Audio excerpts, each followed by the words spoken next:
Na Mbula FM rek tale taki. Gonga elambasa Mbula FM namba ndo ene sere. Ndo tale tak na borong ene Mbula FM namba ndo ene sere su. Kau buat tiga geraki au rewat juga nistima au ndo tale tak na borong ene Mbula.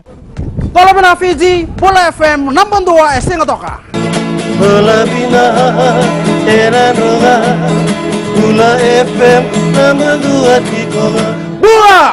Mbula FM namba 2 ene sere.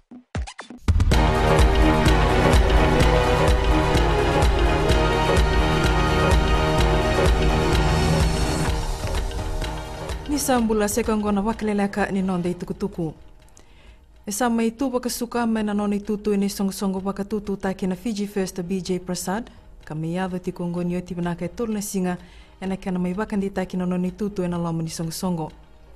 Goe salamuria na nona mai mbitaki katotongi taki ena mata belawai membaki tolu kina bunoni biva kandondon taki.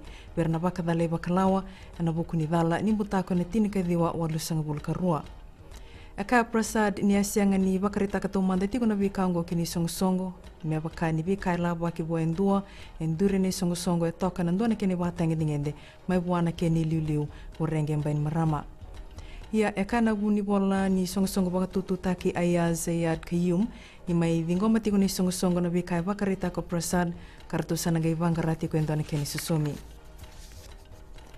Mai totongi mati tiku kina bunuh ni biba kandundun taki biar na baka dalai bakalawa Priya Darshani ena dala ni nona lambati tau fa patolo yang baki tolu sanga bul kabitu kena lubena eleo Sarah Rosemary patolo ene katini kawal ni singa ni bolotisi ambani yang baki sauti mai visi seye bunda mai lotoka. Ena nona mai baka tau datiko na nona lewa abarita ko turang ni lewa Sudarshana de Silva ni senga ni rawa ni mai daka taka tumba na keni totongi Darshani me adobo ni sa daka taka tia lo me rosang bulan baki. Amai bakandindin takatiko Darshani na ruana dal ni lamba kena tolu na dala ni asanga me lamba. Arongo de na mata belawai ni asenga ni dua bi rawo taufa ke Darshani abaka mautu bi mokai patolo. Darshani e andua na lubena bi mokai o taufa e avana lubena wana tangani watanga ongo. E rongo di talingai na mata belawai ni alako Darshani kina vale ka bagai tiki no taufa ramani bimba kalakitini me samuti taufa kina luvena e nandua na kroba. Nyoto ya ngai ngole breto na tol na luwe taufa o Darshani ka baka mabota kirato talingai na kroba e kalungata ni reto ambul na rao na leo tolongo ya e kaludha ni rama ilenga na vitinani na bukuni bimbi ni maboa kamea dhabirau. Erato mai totongi taki merto mbala kina bunuani biba kandondon taki biar na baka dalai bakalawa e tolu nandau titei e na dhali nondo toa kudu bero na ngone e nandua na koro me kandabu. Angai kile ni tukutukongo me bua endua na gas ni buli karibote taka kina ministeri ni buli kina tambana ni visa. Bero na ngone tangani karome kudubi e toka na nondre ambaki ni mbula e nambaki viwa kina tini ka baka e dhuritiko ni tobongo virau e na lomo ni tolu na ambaki.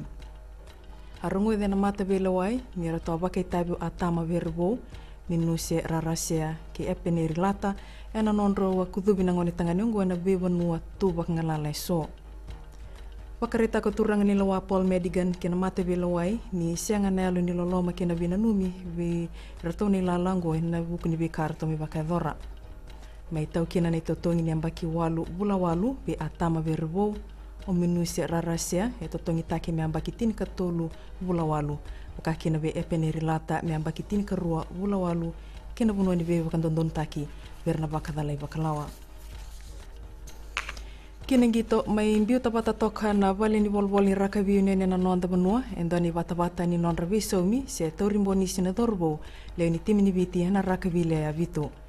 Kana kene bakalesi liu bakatawa bani kafo ni vikaongo e bukiana nondo to sesang na dorbo ene kana toiso idake kinando tale watang ngende na nondo to bakarau ningito tukuno kafo ni na bakatau taki na nondo to viso mina dorbo ke bakaira to edo bani watang ngende ni semifinala ni ndona sota bakandita ko kafo ni senga ni tokande na vikaongo ni tubutuba ni Ben Ryan ena nona bakarau takir to na dorbo ena lo meningo nongo melaki adabani na sota ni Olympics. Mai dhawe keri na bakaleleka ni nonde tukutuku ni baka dhengu binaka.